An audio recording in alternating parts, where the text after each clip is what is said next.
Ladies and gentlemen, welcome back to part 2 of Funday Monday, where we're not learning to be a better gamer, we're never surrendering, and laughing our asses off at the exploits of people trying to interact with one another in a victorious fashion via the internet. Oh, the wonderful interactions via the internet, how little they have to do with the excessively warm temperature that is in my room right now. There's literally a high temperature living here. But I should be grateful because it was not nearly the catastrophe that was my summer of 2007 doing research at Harvey Mudd College with my friend Kevin. Here's how Harvey Mudd worked over the summer. I lived in a dorm called South, and in my suite was Devin and Kevin and me. And in the adjacent suite was a girl who, she wasn't Felicity, because she didn't break my heart, right? There was never any romantic connection between me and this girl. So her name was Bench. I don't know. Bench with an I instead of an E. Bench. She was Benchy. That sounds too close to bitch, and she's actually really nice. But she's a villain in this story. Let's call her Tronky. That's a Swiss chocolate bar, okay? So she's Tronky, and she lives... I could call her Amanda, but I'm really fond of Tronky right now. So Tronky lived in the suite next to us, and it was me and Devin and Kevin, okay? And I was doing research on techniques to use properties of graph theory and flow to explore the disruption of social networks, in particular terrorist networks. So I lived in my little cramped suite with the three of us, and there was a living room and a bathroom, and then the adjacent suite. The reason I bring up this adjacent suite with Tronky is that Tronky had access to the thermostat. Tronky was warm-blooded. She wasn't one of those lizards that just like stands out on a bench in the middle of a 100-degree Arizona. It's just like...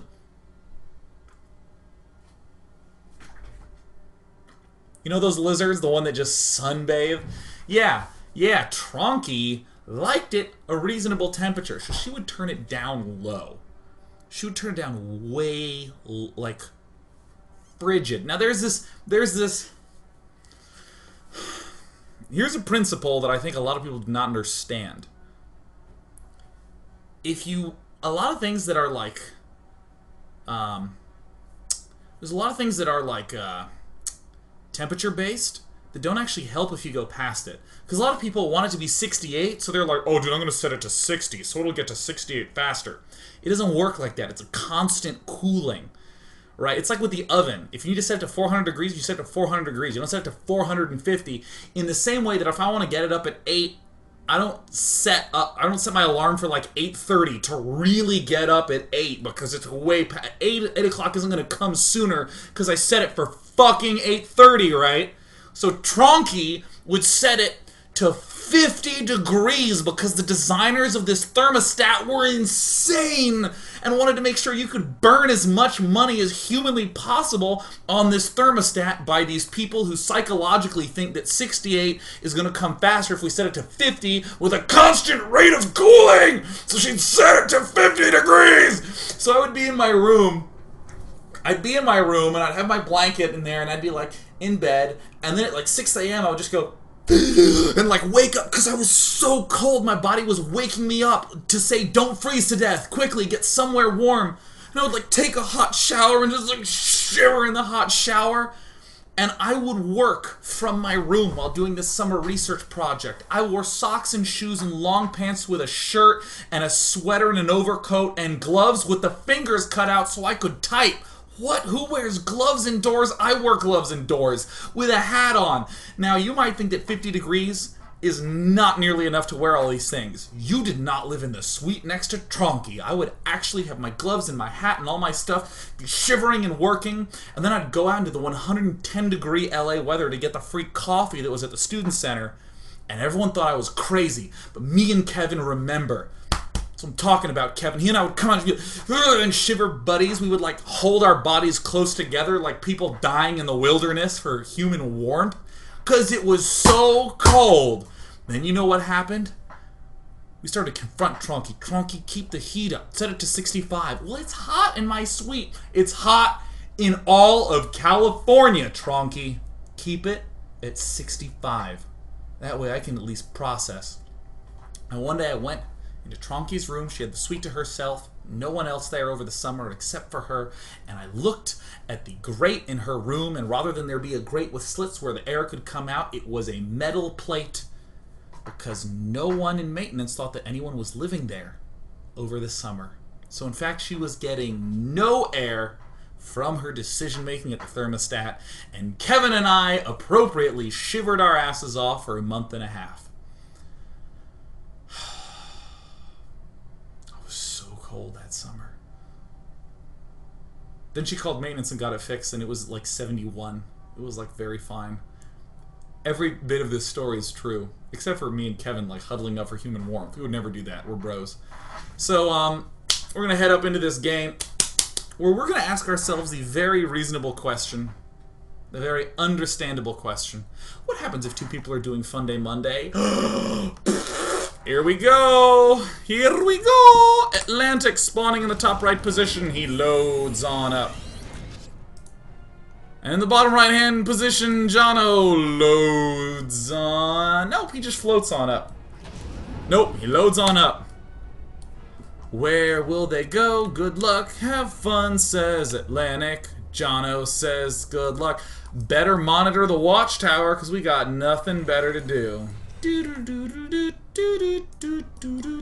Atlantic is following up on his command center.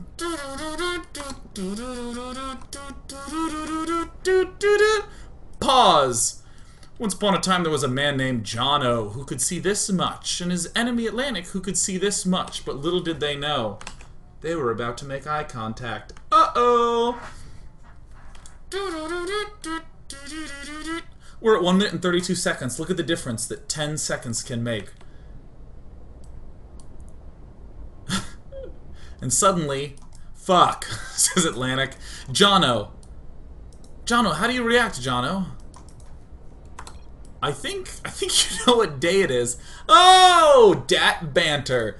Funday Monday. XDDDDDDDDD. I always wondered why people from South America and Latin America always typed XDDDDD so much, and I found out you cannot find it like a colon or a semicolon on that keyboard to save your life. It's like Alt-Shift-7 to do a colon. XD, a lot more convenient. This is not actually a joke. This is just a mention of keyboard. Zzz. So down in the bottom right, Atlantic decides that the bottom right base is the place that he wants to go for, which does not make a lot of sense given that if his opponent was playing typically, then he would be scouted. Jono going for the supply depot.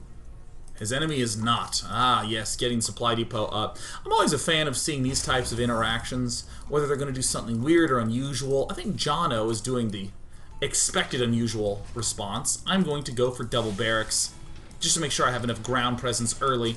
The enemy Atlantic, oh yeah, going for double barracks. Skipping out on the orbital command. Is there an orbital command from Big Blue? Excellent, Big Blue. Big Blue Jono getting up all the barracks, building all the things, and I think correctly not scouting, correctly beginning to go aggro. Oh, a Reaper comes out. Now, ordinarily a Reaper wouldn't matter unless you have a cliff behind your minerals, because that's what you chose for yourself. If you wear a dress to prom that has sequins on it, you should expect a trail of sequins to be behind you, because that shit's never sewed on properly, said Sean angrily to the date he had in sophomore year of high school. Do you want a slow dance?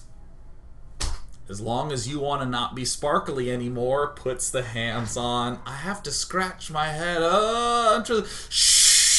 Falls off everywhere. Dance floor is a hazard because there's all these bright glitters striking you in the head. Damn you, Felicity. Your sequence dress is pretty, but at what cost? Well, for her dad it was like $260. That's what she told me. I've never owned anything that's worth $260 before.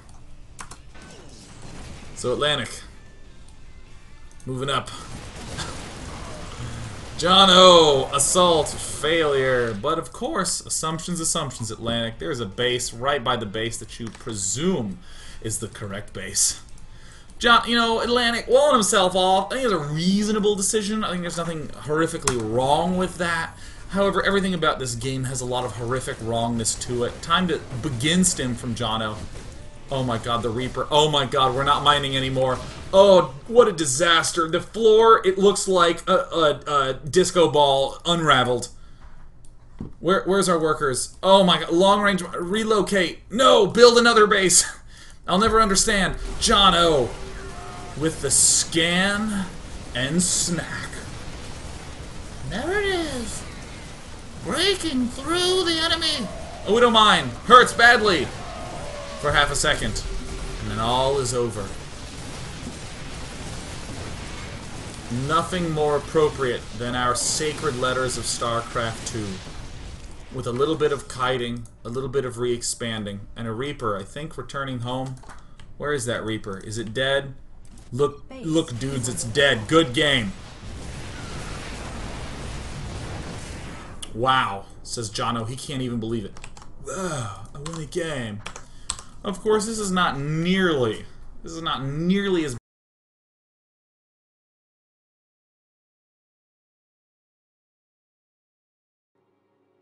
Did I lose sound?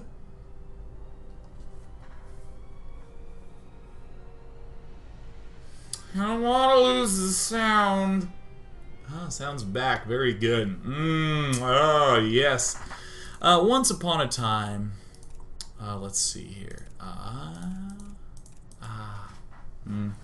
Once upon a time, there was a map with gold expansions. There was a map with expansions made of gold, unparalleled in all the map pool. And these two players, Uplift and Doba, ExxPolarBear, played on it. I'm gonna float to the gold. Adoba game. Adoba mod is known as Defensive Bob's Ancients, and he's an ExxPolarBear. Moving here. Good luck, have fun. Isn't it Monday somewhere in the world? Uplift going with the playing it dumb approach. Excellent. I mean, like, the Earth spins, right? So isn't it always Monday somewhere in the world? ExxPolarBear is giggling his ass off, but in truth, we're giggling our asses off harder. Because right now we have two people getting ready. Just not here. It's Gutabi, I guess. And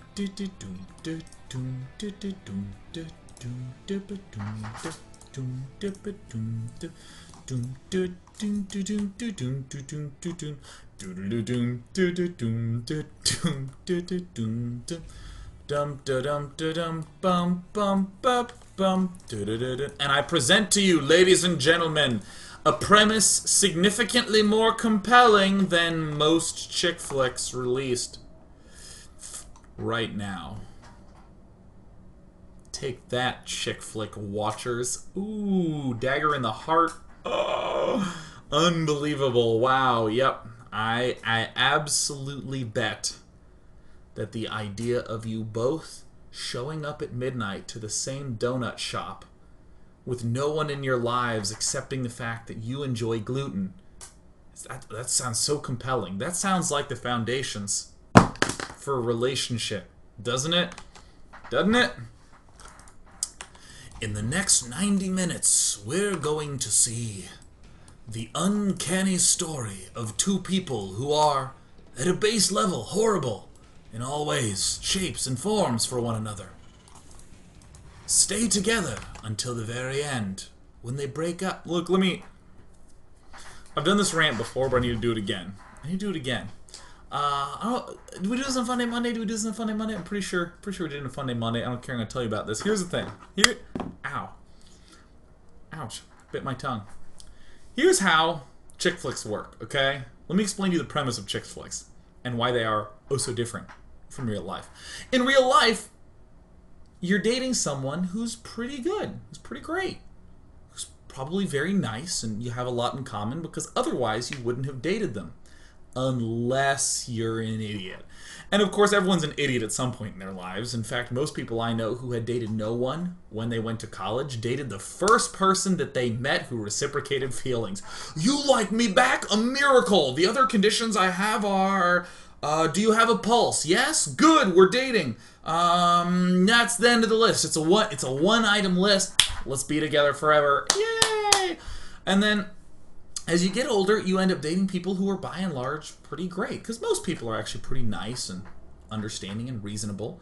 But not in movies. Not in movies, no. No, we have this one girl. We have this wonderful woman who is the protagonist of the story. It will be the story of how she leaves someone who is not good for her to be with the person who is perfect for her.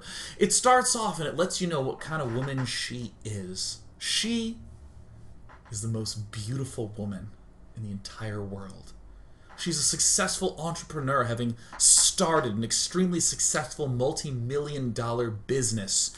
She's sweet and giggles with children and even spends time on the weekend donating and volunteering her time to treat penguins, baby penguins, who've been hurt by oil spills.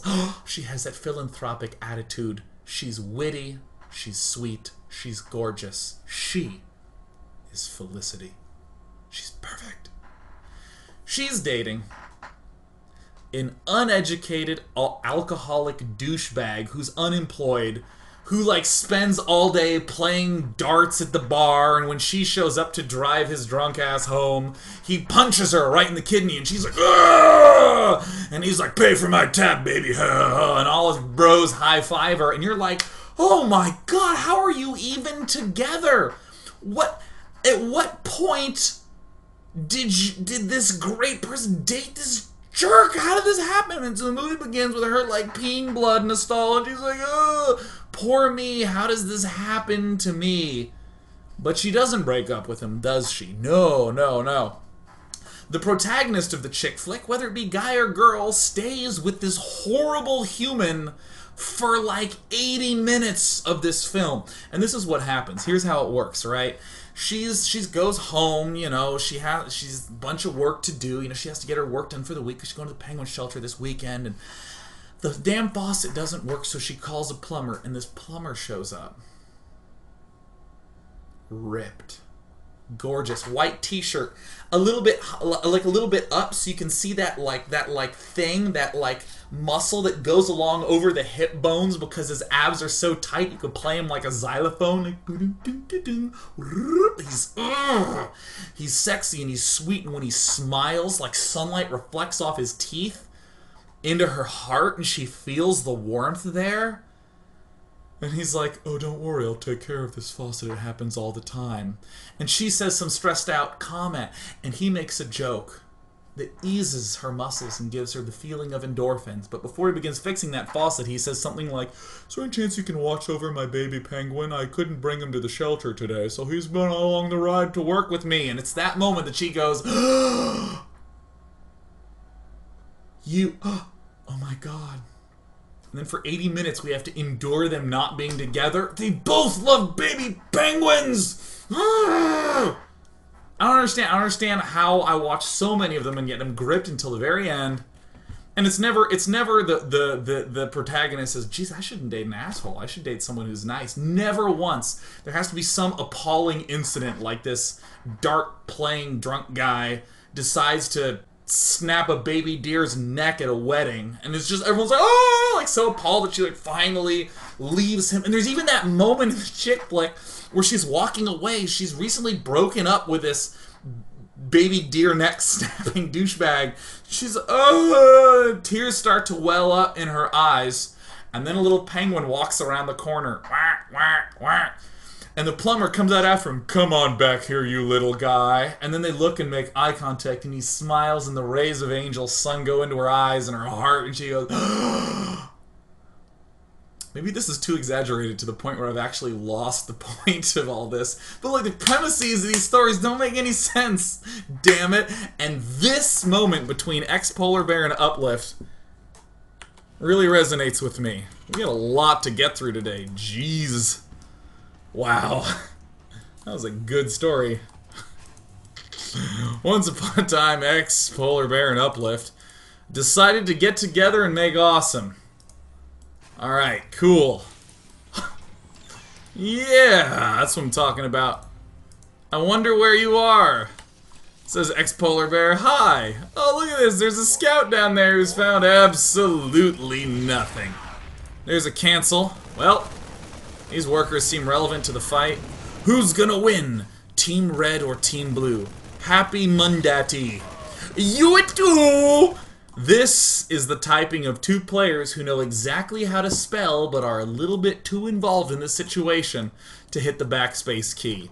If you care about grammar in a game, then you will never be anyone. If you care about grammar in a forum, then seriously, would you fuck off, alright? I know there's no comma there. I don't care if the appositive didn't have a comma. I didn't even capitalize the first letter to this sentence. I was tired. I couldn't hit the shift button, alright? Jeez Louise. I will dangle whatever preposition I damn well please. Come on, guys. Once upon a time, there was a polar bear who loaded up into a bunker and shortly thereafter died. To a mysterious sequence of misfortunate circumstances. Lol, lol, lol, good game. Oh, I made it into Team Awesome! Yes. Cool. Ballin', bejugular. Now to, that went on very long. Wow, that was an incredibly long game. You know what? We're gonna go ahead and do a type of game that I like to call the never give up, never surrender type of game. The game that requires true tenacity. These players are either diamond or masters. I cannot distinguish between the borders.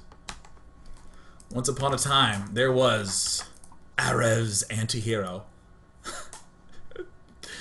And our hero trying to take down the villain antihero. Our hero is... Oh, FrostyShott! He's part of clan... Oh, FrostyShott down in the bottom left-hand corner. Oh. He's gonna go ahead and mine before he says, not Funday Monday. Oh, very different from our good old lizard. Oh, FrostyShott has an idea. Why take the gold when you can be more bold than that and you can float down into the bottom right? Oh, good old FrostyShott with his chilling blast. Now again, note, at the 57-minute mark, he says good luck, have fun. Always a sign for cheese, but also... Monday is an anagram for dynamo.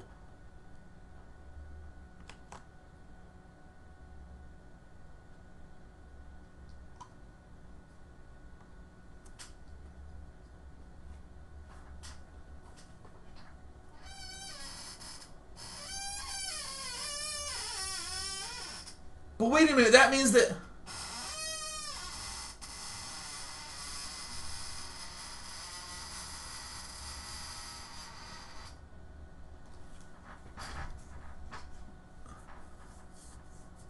Monday anagrams...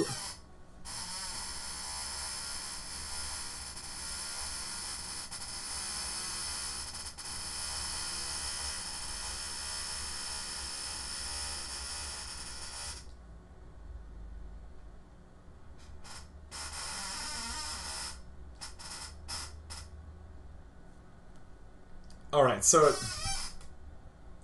that...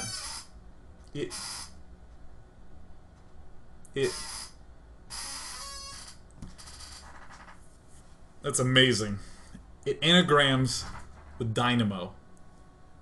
Wow, there's some amazing anagrams, like garden anagrams with danger and ranged, and traitor anagrams with tard and retard. All sorts of useful facts to know. I now know that Monday anagrams with dynamo, and I'm ready for this game to happen. Thank you so much. Oh, FrostyShott! Brrr! Shiver me timbers! Let me tell you something. When I lived with Caro, I was FrostyShott all damn day. He said self-consciously. FrostyShott. Wow, that actually says SK Planet down in the corner. Does anyone notice that? SK Planet? Wow. Wow. It says SK Planet. Does it say it up here? No, it's just in the bottom right. So, antihero.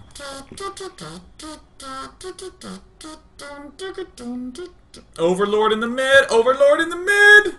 Oh!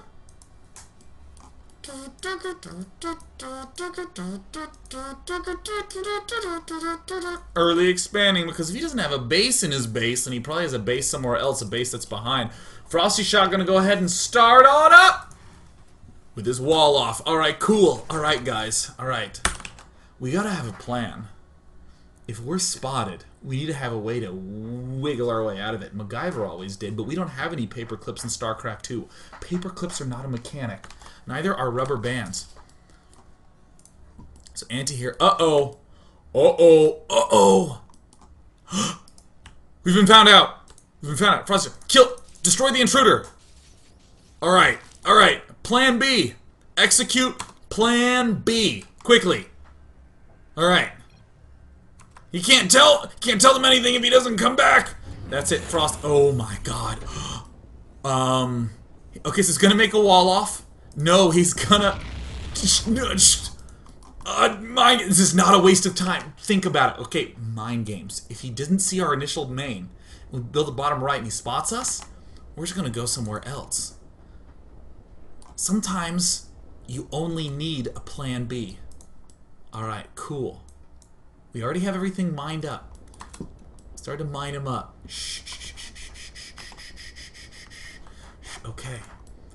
Okay, here we go. We're gonna sneak into... Okay. FrostyShott. Okay, he's... Dude. There's 2 Zerglings coming up! There's 2 Zerglings coming up! Zerglings, you don't even know! You don't even know, man! You're so stupid, anti-hero! You idiot! My base isn't there. I just lifted off and landed there to make you think that. Now I'm floated back home. Oh my god, what a fool. Oh, wow, that is a success story in itself. Should we go somewhere else? No. No. There it is. Let's get that money back. Let's get that money back. Now the real issue here is that we're gonna get supply blocked. We're gonna get supply blocked. So we're gonna build a depot down in the bottom corner. He'll never know. We even have a spotter SCV. Here it is. Okay, it looks like he's going for a lair. He's getting some drones up. There's a pool. Whatever. Okay, he's gonna scout us.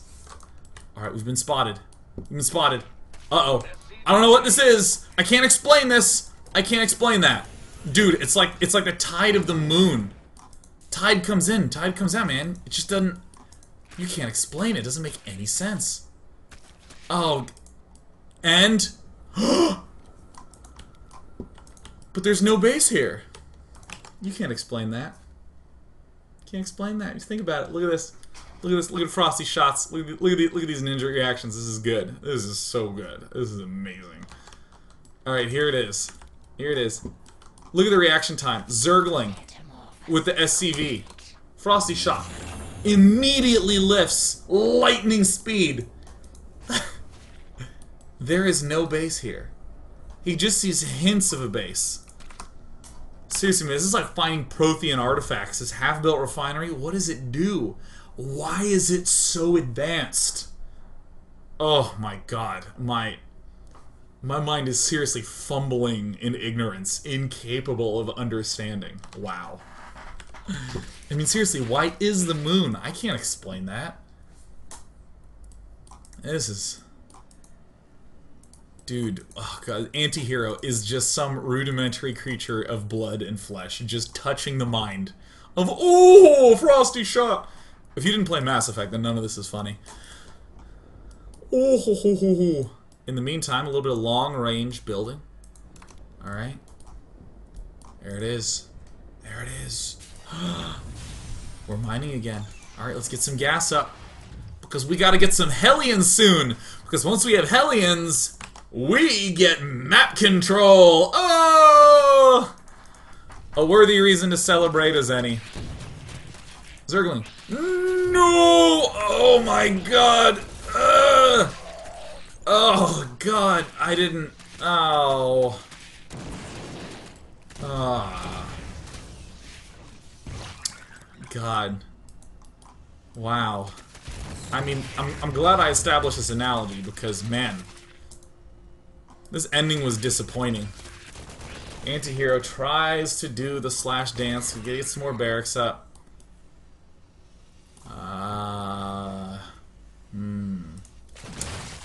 Yeah, that's...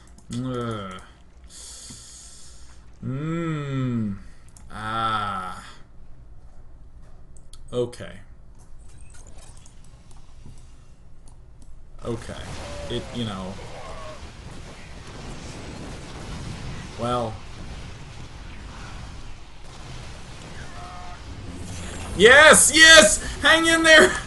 Hang in there, Frosty! Frosty, I believe! Frosty!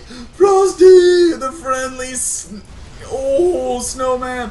Okay, alright. Hang in there! Hang in there, lift! Lift off the field. Me, no, they haven't. Not yet. No!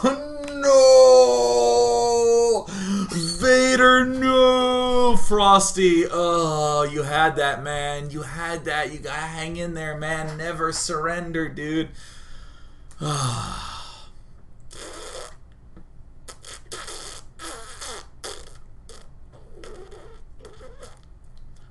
When we come back, we're gonna watch some more games. Funday Monday. See something truly wonderful happen. Maybe. I promise nothing. I promise nothing.